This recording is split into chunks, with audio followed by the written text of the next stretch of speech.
अभी जब हमारा क्लास शुरू हुआ था, गाना कोई बजा रहा था अपने उस पे, तब हमने म्यूट नहीं किया था। गाना था, तुम्हें जो हो पसंद वो बात कहूंगा।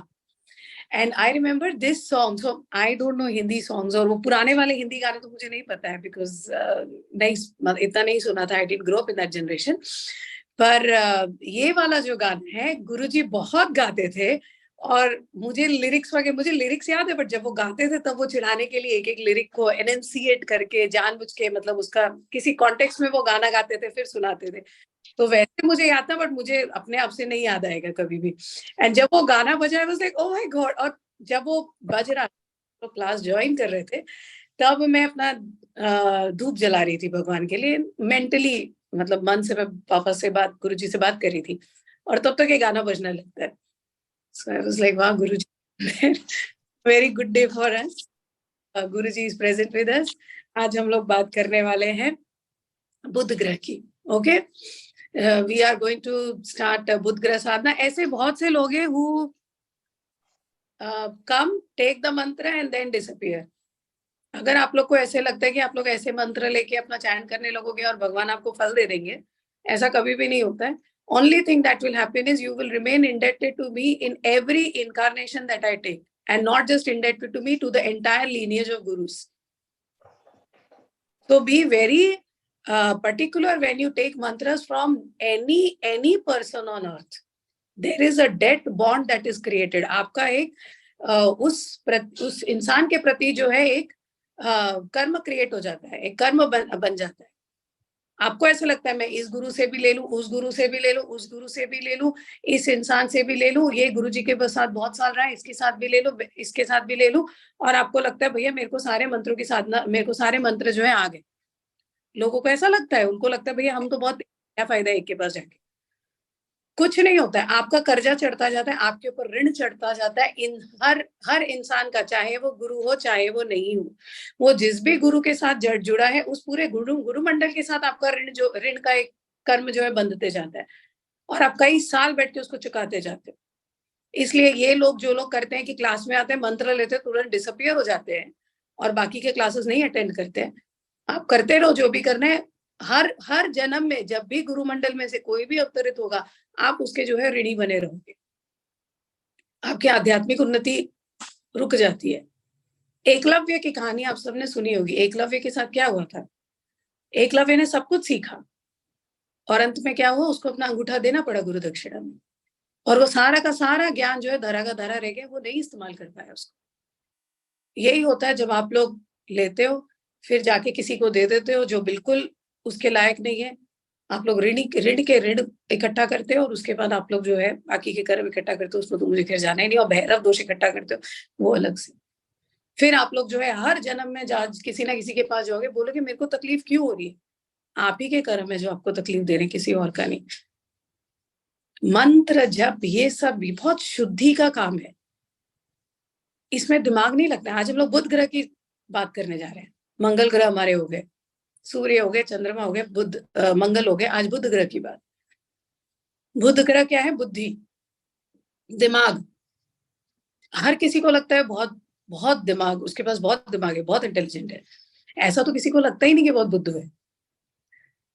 एक पर्सनल एक्सपीरियंस मैं बोलती हूँ। मेरे पास जनरली कोई भी आता है तो मुझे लगता है यार मैं बेवकूफ हूँ, सामने वाला इंसान जो है ज्यादा, उसके पास ज्यादा दिमाग है। ये मेरी थिंकिंग है, मेरा जनरली होता है। मेरे पास जो भी आता है, जब कोई कहानी बताता है, मुझे लगता है उसको ज्यादा पता है, मुझे कम पता है, मैं पहले सुन लूं उसकी बात। बाकी क्या है क्या नहीं है ये मैं नहीं डिस्कस करूंगी। और मेरी बहन एक चीज बोलती थी कि बिकॉज तू ये सोचती है कि सामने वाला जो है तुझसे ज्यादा चालाक है, इसीलिए सामने वाले की असलियत तुझे पता चल जाती है, और फिर जो है तू उससे डील कर लेती है। बट अक्सर करके क्या होता है, बाकी के लोग क्या करते हैं, सामने वाला जो होता है, अरे ये बुद्धू है, मुझे तो सारा ज्ञान है, मुझे तो सारा नॉलेज आता है, और सामने वाला आके आपको बुद्धू बना के चला जाता है। यस और नो? कितने लोगों के साथ ये सब हुआ है लाइफ में? जैसे ही आप अपने आप को बहुत इंटेलिजेंट, बहुत ब्यूटीफुल, बहुत पावरफुल समझने लग जाते हो ना, आपका डाउनफॉल शुरू हो जाता है। और जब आप सामने वाले को सोचते, चलो यार इसको अपने आप को प्रूव कर लेने दो, सच में जब आप आगे बढ़ोगे आपको लगेगा मतलब कोई कंपटीशन है ही नहीं, ये सारा हमारे दिमाग में है। दिमाग का काम, दिमाग का फितूर बोलते हैं ना, दिमाग का पागलपन। हमको लगता है हम बहुत इंटेलिजेंट है, प्लस दिमाग को क्या चाहिए, कंटिन्यूअस एक्टिविटी चाहिए। मन को क्या चाहिए, चंचलता। मन तो चंचल है ही, पर दिमाग, मन की चंचलता हमेशा भावना से जुड़ी होती है। डिफरेंस समझो, मन और बुद्धि दो अलग अलग चीजें। मन को कौन रूल करता है, कौन से ग्रह, कमेंट में डालो, जवाब डालो। मन, हु रूल्स द माइंड, चंद्रमा। चंद्रमा। बुद्धि को कौन रूल करता है, बुध। बुध। दोनों में अंतर है। मन भी जो है चंचल होता है, पर मन की जो चंचलता है हमारे भावनाओं पर निर्धारित करती है। बुद्धि भी जो है चंचल है, कभी बुद्धि स्थिर नहीं होती है। जिसकी बुद्धि स्थिर होती है वो फिर इलॉन मस्क और जेफ बेजोस बनता है, या अंबानी बनता है, या वो बहुत बड़ा गुरु बनता है। और बुध ग्रह ललिता त्रिपुर सुंदरी से रिलेटेड है, इसीलिए जिनको अपने बुद्धि पे पूरा कंट्रोल होता है, अपनी बुद्धि का सदुपयोग करते हैं, वो बहुत ही ज्यादा यशवान बनते हैं 100%। Of course, Buddha is also related to Matangi. Buddha is also related to other planets. But Buddha Tripura सुंदरी के साथ 100% चलते हैं। और बुध किसके कारक हैं, व्यापार के। ऐसे लोग जिनका बुध ग्रह बहुत स्ट्रांग होता है, वो या तो व्यापारी बनेंगे, या तो कॉर्पोरेट में होंगे, तो उनके पास वो इक्विटी, जो सीनियर लेवल पे, सी लेवल पे जो लोग जाते हैं, जिनके पास ज्यादा इक्विटी होता है, बाकी का सब कुछ होता है, वो वाले लेवल के बनते हैं। बुध ग्रह जो है बहुत देते हैं, बट इसके लिए बुद्धि को कंप्लीट कंट्रोल में होना चाहिए। मन हमेशा भावना से चलता है, इसलिए चंचल होता है। बुद्ध क्या है, अपना ही डाउनफॉल कराता है। बुद्ध क्या है, हमेशा हमेशा हर जगह पे पहले तो क्या क्रिएट कर देगा, डाउट। आप मेरे साथ बैठे हो, यार इसको आता भी है।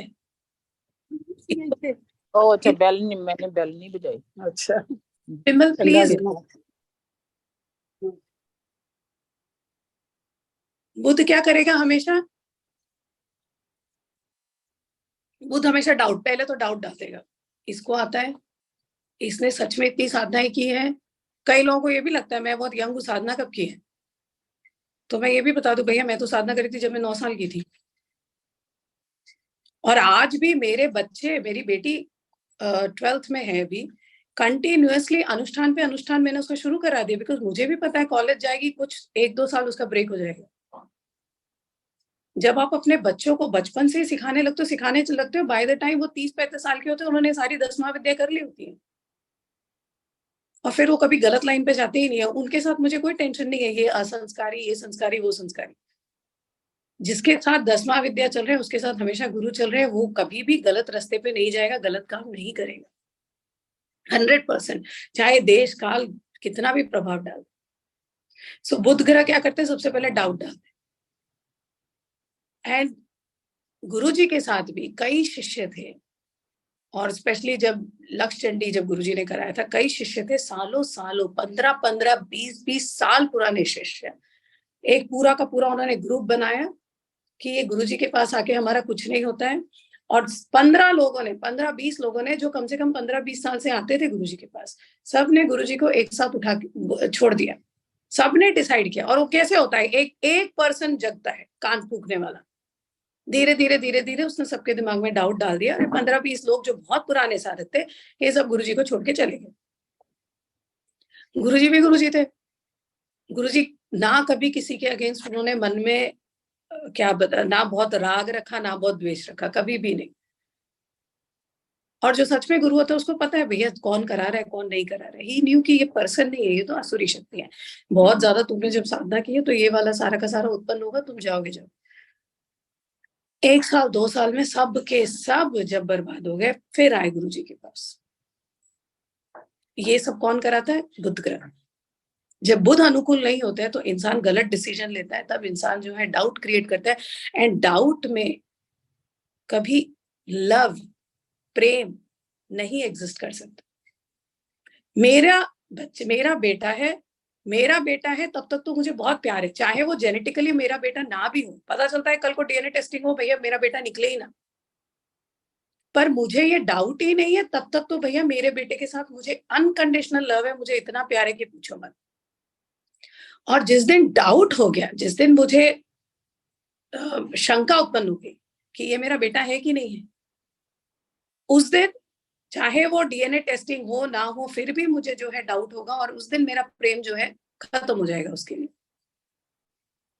अगर आपको सच में समाधि की ओर जाना है, अगर आपको सच में आत्मबोध की ओर जाना है, अगर आपको सच में कुंडलिनी जगानी है, आपको सच में जो है चक्रों को जगाना है, तो डाउट से तो कभी नहीं हो पाएगा। बिकॉज जब तक डाउट रहेगा आप यहाँ भी जाओगे, वहां भी जाओगे, वहां भी जाओगे, आप कहीं भी नहीं बढ़ पाओगे। अगले जन्म में फिर वही होगा। मैं हमेशा बोलती हूँ ना, अगले जन्म में फिर वही होगा। आप 10 गुरुओं के पास जाते रहोगे, भटकते रहोगे, समाधान मिलने वाला नहीं। ये डाउट जब तक खत्म नहीं होगा तब तक प्रेम उत्पन्न नहीं। और प्रेम में क्या होता है, यहाँ पे बहुत सारे लोग हैं, सबने at one point of life everybody has fallen in love, सबने प्रेम किया। और आज भी किसी ना किसी से तो आप लोग प्रेम करते हो अनकंडीशनल, मतलब प्रेम। जहां पे प्रेम होता है वहां पे क्या होता है, कंडीशन नहीं होता है। मैं अपने बेटे को खाना दूंगी क्योंकि मैं उससे प्यार करती हूँ। मेरा बेटा मुझे आके पूछे ना पूछे, इस स्टेज पे मुझे कोई फर्क नहीं पड़ता। बेटा खेल रहा है, बेटा पढ़ रहा है, वो एक रूम में बैठ के पढ़ रहा होगा, मैं ला के उसको खाना देती रहूँ। मैं कहीं भी होंगी, मैं बाहर भी जाऊंगी, मेरा ध्यान हमेशा उसके ऊपर लगा रहेगा, यार बेचारे को तकलीफ तो नहीं हो रही। तब क्या होता है, ये होता है प्रेम। बट बड़े होने के बाद क्या होता है, जब बेटा कमाने लगता है या बेटे की बहू आ जाती है तो प्रेम खत्म हो जाता है। तब शंका उत्पन्न होता है, यार ये मुझसे ज्यादा प्यार करता है कि मेरी बहू से, यार ये इतना कमा रहा है या नहीं कमा रहा है, मुझसे कुछ छुपा तो नहीं रहा है। जैसे ही डाउट उत्पन्न होता है तो क्या होता है, फिर वो बेटा बहू अपना बैग पैक करते हैं और चले जाते पेरेंट्स से। यस, प्रेम ऑलवेज ऑलवेज अनकंडीशनल। प्रेम में डाउट की स्थान ही नहीं है। प्रेम मतलब बिल्कुल, राधा का जो प्यार था कृष्ण के लिए, डाउट ही नहीं था। कुछ बोल दिया कृष्ण ने तो बोल दिया। हनुमान जी का जो प्यार और जो डिवोशन था राम के लिए, डाउट शंका का मतलब स्थान ही नहीं है। जब ऐसा आपके अंदर प्रेम उत्पन्न होता है तब आप जो है आत्मबोध या सेल्फ रियलाइजेशन या समाधि की तरफ उठते हो। और यही प्रेम जब तक हम लोग नॉर्मल सांसारिक लोगों के साथ लगाते रहेंगे, आप 100% डिसअपॉइंटमेंट आपको होगा ही होगा। आपको निराशा होना 100% होना ही होना है। क्योंकि सांसारिक लोग मतलब पंच महाभूत मतलब खत्म होना ही होना है। पेरिश पंच महाभूत मतलब एक लिमिटेशन आ जाता है। जैसी लिमिटेशन आया उसका एक एक्सपायरी डेट आ जाता है। बट जहां पे प्रेम गुरु और शिष्य का होता है, ये जो पुराने गाने बजा रहे थे गुरुजी, ये एक एक पुराने रोमांटिक गाने बजाते थे, अरे ये मेरे गुरु के लिए, इससे मुझे मेरे गुरु की याद आई। ये वाला जो प्रेम होता है, ये जो प्योरिटी होती है, जिसमें बॉडी का, शरीर का कोई लेना देना ही नहीं है, जो प्रॉपर कॉन्शियसनेस लेवल का प्रेम है, जो राधा और कृष्ण का प्रेम है, विच वॉज इंडिविजुअल जीवात्मा और परमात्मा का प्यार। ये जो प्यार होता है ना, इसमें कभी निराशा नहीं होती और ये आपको हमेशा उठाता है। बोलते हैं ना इंग्लिश में फॉलिंग इन लव, ये फॉलिंग इन लव नहीं होता, ये होता है राइजिंग इन लव। बट ये तो सिर्फ स्पिरिचुअल लोग ही कर पाते हैं, इसीलिए जनरल टर्म क्या यूज करते हैं हमने, फॉलिंग। बिकॉज ये वाला जो प्यार होता है, जो चाहे किसी लवर के लिए हो, चाहे मेरे बच्चों के लिए हो, चाहे मेरे माँ बाप के लिए हो, इसमें मैं फॉल ही करूंगी, इसमें मैं गिरूंगी, इसमें मैं उठूंगी नहीं। बट यही प्यार जब मुझे अपने गुरु से होता है या मुझे ईश्वर से होता है, तब मैं उठूंगी, तब होता है राइजिंग इन लव। और ये प्यार, ये प्रेम कब होता है, जब बुध ग्रह अनुकूल होते हैं। वरना आप गुरु के साथ बैठे रहोगे कंटिन्यूअसली जो है डाउट डाउट डाउट, आप यहाँ आओगे, अगले दिन कहीं और जाओगे, अगले दिन कहीं और जाओगे। और यहीं पे कुछ लोग हैं जो डेडिकेटेडली किए जा रहे हैं, वो लोग अपने लाइफ में डिफरेंस देख रहे हैं, 100% देख रहे हैं। And you can ask people yourself, मेरे को बताने की जरूरत नहीं कि डिफरेंस हुआ कि नहीं हुआ। लाइक उनका dedication towards Guru Mandal, not towards me, towards Guru Mandal, towards their Guru ji. Towards my Guruji, that is what is working in their favour. उससे काम हो रहा है, मेरे कुछ करने से काम नहीं हो रहा। अपने एफर्ट, जो लोग साधना कर रहे हैं, जो लोग गुरुजी के साथ डिवोटेड है, उनका 100% सारा समाधान होता है, और ये 100% समाधि की तरफ उठेंगे। बाकी जो डाउट संशय में है, वो जाएंगे भी, छोड़ेंगे भी शरीर संशय में, अगला जन्म भी उनका जो है डाउट और संशय में ही रहेगा। अगले जन्म में भी कई लोगों से मिलेंगे और डाउट और संशय में मिलेंगे। ये जो डाउट और संशय लाने वाले जो ग्रह है, ये है बुध ग्रह। ये तो हो गया आध्यात्मिक लेवल पे बात। अब हम आते हैं उनके एलिमेंट्स, उनके तत्व। बुध ग्रह 2 राशियों के मालिक हैं, एक होते हैं जेमिनाई और दूसरा है वर्गो। वर्गो इज कन्या और जेमिनी इज मिथुन राशि। तो एक कई लोगों ने, मैं कभी कभी I sit with western astrologers के बैठ बैठती हूँ, और कई हमारे यहाँ भी, इंडिया में भी चक्रों में उन्होंने बुध ग्रह को दे दिया है हार्ट चक्र का स्थान, राइट? जिन्होंने भी कभी भी चक्र, साधना, कुंडलिनी, योगा, ये सब ब्ला नॉनसेंस किया हो, उनको ये पता हो। बुध क्या रूल करते हैं? पृथ्वी। बुध के अंदर है पृथ्वी तत्व, बुध के अंदर है आकाश तत्व। अब डाइकोटोमी देखो आप। पृथ्वी तत्व मतलब स्टेबिलिटी, गुरुत्व, एक जगह पे टिकना, स्थैर्य, स्थिरता। आकाश मतलब चंचल, यहां वहां वहां। एंड हमारी बुद्धि एग्जैक्टली ऐसी होती है, नहीं होती है? आज हम एक जगह पे हैं, सब कुछ बहुत ठीक है, सडनली उच्चाटन होता है, यार मैं ये क्या कर रहा हूं, मैं अपना टाइम वेस्ट कर रहा हूं, और उठ के आप चले जाओगे दूसरी जगह। हाँ या ना? सारे रिलेशनशिप्स में, काम पे, मतलब वर्क प्लेस पे, हर जगह पे बुद्धि ऐसे ही काम करती है। और हम क्या करते हैं? हम अपने बुद्धि के जो है स्लेव बन जाते हैं, बुद्धि के गुलाम बन जाते हैं और गलत डिसीजन लेने लगते हैं। जो बहुत सक्सेसफुल लोग होते हैं, मेडिटेशन करते हैं, फोकस फोकस फोकस, आजकल तो बहुत लाइफ कोचिंग भी बहुत कॉमन हुआ है, उसमें क्या होता है? वन पॉइंटेड फोकस, सेंटर्डनेस, ध्यान, फोकस। इससे क्या होता है? आप जो बाकी के जो डिस्ट्रैक्शन है, जो बुद्धि का जो नेचुरल एक क्वालिटी है इधर उधर भागने का, वो हट जाता है। जब वो हट जाता है तब बुध ग्रह क्या हो जाते हैं? बहुत अनुकूल। और जब बुध ग्रह अनुकूल होते हैं तो जैसा मैंने बोला, ऐश्वर्यवान बना के ही छोड़ते हैं।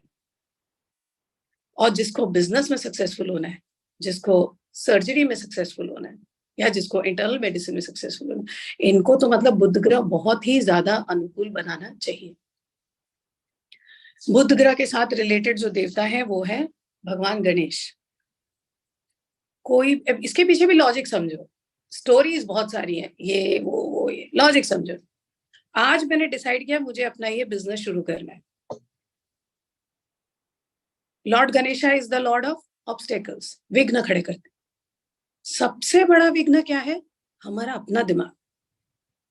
यस, करना चाहिए, इसमें इतना खर्चा आएगा, फिर ये चलेगा कि नहीं चलेगा, फिर यार ये कहाँ से होगा, फिर वो कहाँ से होगा। सबसे बड़ा विघ्न हमारे जीवन में हमारा ही थिंकिंग है, हमारे ही मानसिक स्थिति है, हमारी ही बुद्धि है। इस बुद्धि को अनुकूल करने वाले देवता, ये विघ्न हटाने वाले देवता, ये है गणेश। अब समझ में आया गणेश जी की पूजा हम लोग बुधवार को क्यों करते हैं? इसलिए गणेश जी की पूजा बुधवार को 100% करनी चाहिए। राहु ग्रह की भी पूजा बुधवार को करनी चाहिए। राहु ग्रह की का जब बुधवार को करने से काफी आराम मिलता है। वो क्यों मिलता है? राहु ग्रह ऐसे हैं जो सूर्य और चंद्रमा को भी नहीं छोड़ते हैं, राइट? कल इक्लिप्स हुआ था, कल ग्रहण हुआ था, सबको पता है राहु की वजह से होता है, राहु केतु की वजह से। यही राहु जब कुंडली में बुध के साथ बैठते हैं तो क्या होता है? बुध के कंट्रोल में आ जाते हैं। सो बुध इतने स्ट्रॉन्ग ग्रह हैं कि वो इन राहु जैसे ग्रह को भी अपने कंट्रोल में कर सकते हैं, और ये कोई और ग्रह के बस का नहीं है राहु को कंट्रोल करना। मार्स, मंगल राहु का ऑपोजिट है, राहु के दुष्प्रभाव को कम कर सकता है, पर बुध राहु को कंप्लीटली कंट्रोल कर सकता है, अपने कंट्रोल में रख सकता है। इसके पीछे क्या लॉजिक है, जब हम राहु करेंगे ना तब मैं समझाऊंगी, ठीक है। बट दिस शोज, इससे हमें पता चलता है कि अपना बुद्धि जो है अगर हम उसको सही इस्तेमाल करें तो ऐसा कोई नहीं है जो हमको परेशान कर सकता है, ऐसा कोई प्रॉब्लम नहीं है जो हमारे लाइफ में टिका रह सकता है। और इसी बुद्धि का दुरुपयोग हमको कहाँ ले जाता है, अपने डाउनफॉल की ओर, ठीक है। बुध ग्रह का रंग होता है हरा, हरा मतलब एबंडेंस, प्रॉस्पेरिटी। जब ये 2000 का नोट नहीं आया था तब कामाख्या जाते थे गुरुजी, और गुरुजी की एक आदत थी, जितना भी जेब में पैसा डालो वो सारा जो है दे देते थे, और अपना ही नहीं दे देते थे, जो उनके साथ जितने शिष्य चलते थे, कम से कम 20-25 लोग तो चलते थे मोस्ट ऑफ द टाइम्स, वो 20-25 लोगों की भी जेब खाली कराते थे गुरुजी। और कामाख्या जाते थे, कामाख्या जाके बोलते थे यार यहाँ तो हरा हरा नोट ही देने, तो तब सबसे बड़ा नोट होता था 500 रुपए का, 500 रुपए का नोट हरा होता था, बाद में आया 2000 का नोट, तब 500 का नोट था, 500 का नोट हरा होता था, तो गुरुजी बोलते थे हरा हरा हरा। And generally currency, I think America में भी ग्रीन नोट होता है, कई जगहों पे ग्रीन नोट होता है। ये ग्रीन कलर जो है ये बुध का है, जहां जहां ग्रीन कलर यूज होता है वहां वहां वो सब देशों की इकोनॉमी के लिए भी अच्छा माना जाता है, क्योंकि बुध ग्रह जो है प्रोस्पेरिटी लाते हैं, एबंडेंस लाते हैं। जैसे आप हरा हरा पूरा पृथ्वी देखते हो, ये सारी चीजें जो है आती है अगर बुध ग्रह अनुकूल हो। यही हरा हरा आपके घर में धन बन के आता है, आपके घर में प्रेम बन के आता है। समाधि के लिए एक बहुत मैं आज समाधि की बात कर रही हूँ बिकॉज बाधा निवारण सब तो हमने परसों कर दिया था, कल भी किया था, आज हम लोग प्रॉपर स्पिरिचुअल टॉक करेंगे। समाधि के लिए दो बहुत इंपॉर्टेंट चीजें होती है, बहुत ही इंपॉर्टेंट क्वालिटीज जो हमको डेवलप करनी होती है। एक क्वालिटी है विवेक, दूसरा है वैराग्य। वैराग्य पे मैं आज नहीं बोलूंगी, वैराग्य हम जो डिस्कस करेंगे जब उसके ग्रह आएंगे, उनके ग्रह आएंगे। आज हम लोग विवेक पे डिस्कशन करेंगे। विवेक मतलब सेंस ऑफ डिस्क्रिमिनेशन, गलत और सही के बीच में भेद करने की शक्ति। और यही शक्ति कि यार ये मेरे लिए सही है, क्या ये गुरु मुझे सही सिखा रहे हैं, क्या गुरु जी को सच में आता है। जब आप ये सोच के कि यार ये सही है ये गलत, मैं इसके पास जा रही हूँ, इसके साथ बैठ रही हूँ, क्या मेरा प्रोग्रेस हो रहा है या मेरा डाउनफॉल हो रहा है, मैं ये एक्टिविटी करती हूँ इससे मेरे लाइफ में अच्छा हो रहा है बुरा हो रहा है। जब आप ये power of discrimination, sense of discrimination, ये भेद करने की शक्ति को आप बड़ा करते हैं, उसको जब उठाते हैं, जब आपको समझ में आता सही क्या है गलत है, तब आप समाधि की ओर जाते हैं। विवेक बहुत ही इंपॉर्टेंट पार्ट है आपकी आध्यात्मिक जर्नी का, विवेक और वैराग्य। वैराग्य ऑफ कोर्स हम लोग बाद में डिस्कस करें। आज अभी मैं इंग्लिश में बता देती हूँ, बाकी बुध ग्रह चक्र उनको कैसे प्रसन्न करना है ये सब हम लोग बाद में करेंगे। आज मैं इंग्लिश में एक्सप्लेन करती हूँ।